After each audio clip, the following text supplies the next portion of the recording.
We've already looked at some of the most tragic and twisted marriages in history, but now let's take a look at some of the worst weddings.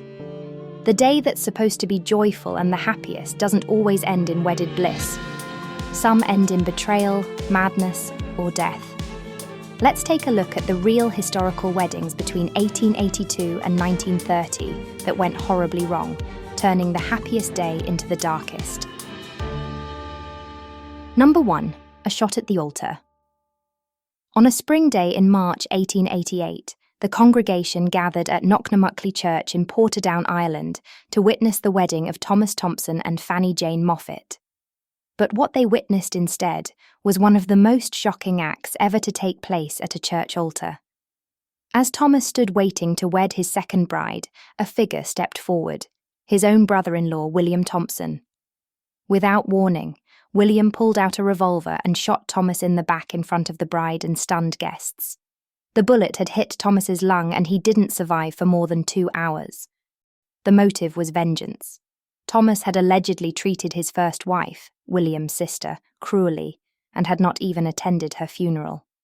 When William had been detained, he claimed that he was exacting justice on behalf of his deceased sister and alleged that his mother, the groom's former mother-in-law, had incited him to commit the crime. William was sentenced to death, but the sentence was commuted to life imprisonment, and he was later transferred to a lunatic asylum. Then, in a final twist, William escaped from the asylum and vanished for 18 years. In 1906, he quietly walked into a police station and turned himself in. Whether out of guilt, fatigue, or a sense of unfinished justice, no one knows.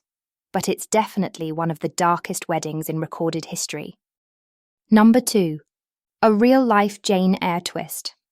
On the 14th of January 1930, after 6 months of courting, a young man from London married the woman he believed to be the love of his life. But by that very evening, his new bride was taken from their home in an ambulance and committed to the Park Royal Hospital. A few days after the young man stood in Willesden Police Court seeking advice. He explained his shock and said he had only just learned that his wife was on licence as a mentally deficient patient. She had been released from the institution under supervision, but no one had told him. The wedding had been allowed to proceed without disclosure. It sounds like a plot twist straight from Jane Eyre, a secret hidden behind the veil, only revealed after vows had been said. But this was no fiction. It was a real case, covered in newspapers at the time, and a reminder of how little control or consent not only the brides but some grooms had on their wedding day. Number 3. The groom who vanished. Not all disastrous weddings end with screaming or scandal. Some end in silence. On the 9th of June, 1923, Violet Fares walked out of the Croydon Registry Office as a newlywed. She turned to her husband, Reginald Frank Fares, just in time to see him jump on a passing bus and vanish into the streets of London. He promised he'd be home by 6, but he never came. For over a year, Violet heard nothing and received no money for the maintenance of their child. But then she started to receive a few letters. One read, "I suppose you would not have to work if it wasn't for my foolishness. I guess I must have sunk pretty low in your estimation." There had been no fight, no agreement to separate, just a wedding, a bus ride, and complete abandonment. In 1926, Violet brought her case to court, seeking maintenance and a separation order. Reginald claimed he'd only married her under pressure from her father and that he couldn't support her as he had to care for his grandmother. The court ruled in Violet's favour, granting her custody of their child and a formal separation. This must be one of the shortest-lived cohabitations in British marital history. They never lived together, not even for a day. Number 4. The bride who never loved him. Sir Edward Marshall Hall became one of the most famous barristers in England, renowned for his courtroom speeches. The celebrated barrister was often called the Great Defender, but behind his legal brilliance lay a personal tragedy that began on his wedding day. Their wedding should have been the start of a happy union. But as Edward and his bride, Grace Ethel Moon, left the church in a carriage after the ceremony, Ethel turned to her new husband and delivered a statement so cold it scarred him for life. She told him, "I never cared for you. and I never can care for you as you care for me." She had gone through with the wedding out of duty, not love. It was a devastating blow. Marshall Hall had been deeply in love, and this confession, so sudden and deliberate, haunted him. Their marriage quickly deteriorated, and in 1889 they legally separated. In 1890, Ethel became pregnant by a lover and died of a botched abortion. A very public lawsuit followed in which the lover, the abortionist, and several others were indicted for Ethel's murder. Marshall Hall would never fully recover. Though he remarried and became a celebrated figure in courtrooms across England, friends said he carried the shadow of that first marriage with him always. It is also said that after Ethel's death, he became famous for his defences of women maltreated by men. Number 5. When Love Came Too Late.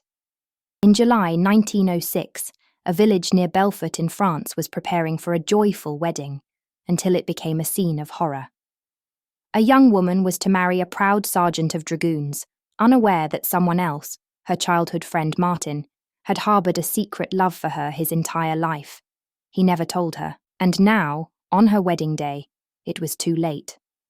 Overcome with grief and jealousy, Martin walked into the church just as the wedding party was climbing the steps.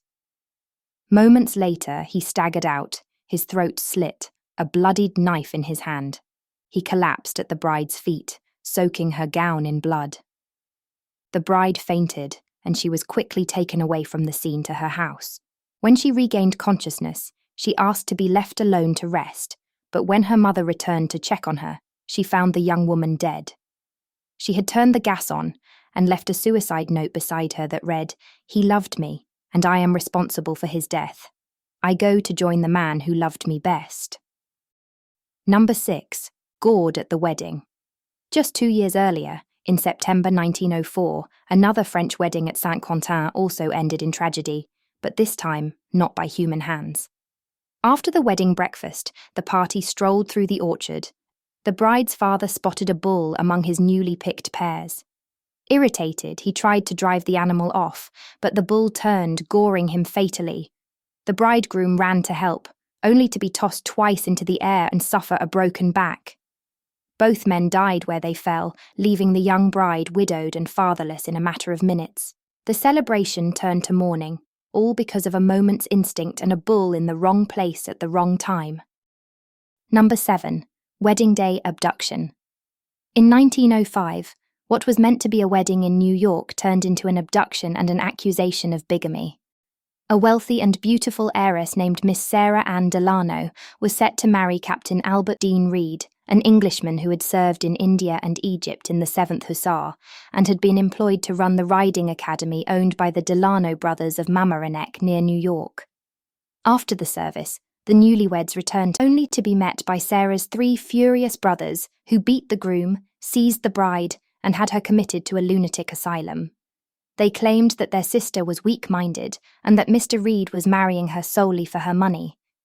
They also stated that Mrs. Reed said that she would commit suicide if she could not get her own way.